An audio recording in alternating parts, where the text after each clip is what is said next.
On vous a toujours présenté Yggdrasil comme un arbre majestueux, un pilier immuable qui soutient l'univers. C'est une erreur. Dans les textes anciens, Yggdrasil est décrit comme un arbre à l'agonie. Imaginez une structure monumentale, mais dont les racines sont dévorées chaque seconde par le dragon Nidhogg.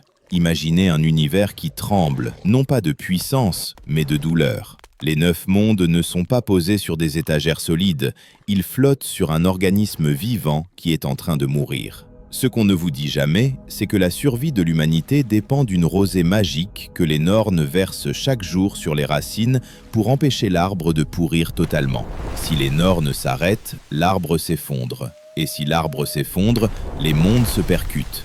Ce n'est pas une géographie, c'est un compte à rebours. Texte. Mais le plus troublant reste à venir. On imagine souvent les 9 mondes comme des planètes éloignées, mais les anciens skaldes suggèrent une réalité bien plus troublante. Les mondes sont superposés. Imaginez que Midgard soit une fine feuille de papier. Jotunheim, le monde des géants, n'est pas à des milliers de kilomètres, il est juste derrière le rideau. C'est pour cela que dans les sagas, un guerrier peut se perdre dans une forêt brumeuse et en ressortir, sans le savoir, dans un autre royaume.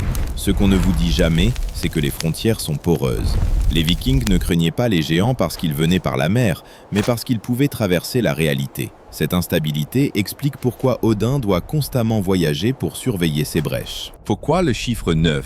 On nous le répète comme une vérité absolue, mais plongez dans les Eddas et vous verrez que les listes ne sont jamais les mêmes. Parfois on oublie des royaumes, parfois on les fusionne. La vérité est que le chiffre 9 n'est pas une carte, c'est un symbole. Ce sont peut-être les 9 étapes de la conscience d'Odin ou les 9 phases de la vie de l'univers. L'univers nordique n'est pas un lieu, c'est un cycle qui se répète, où certains mondes ont déjà disparu tandis que d'autres ne sont pas encore nés. Alors, quel monde a été effacé des mémoires ? On raconte qu'un 10e royaume existait avant que les dieux ne le détruisent pour protéger leur pouvoir. Et vous, êtes-vous prêt à voir ce qui se cache au-delà du 9e monde ?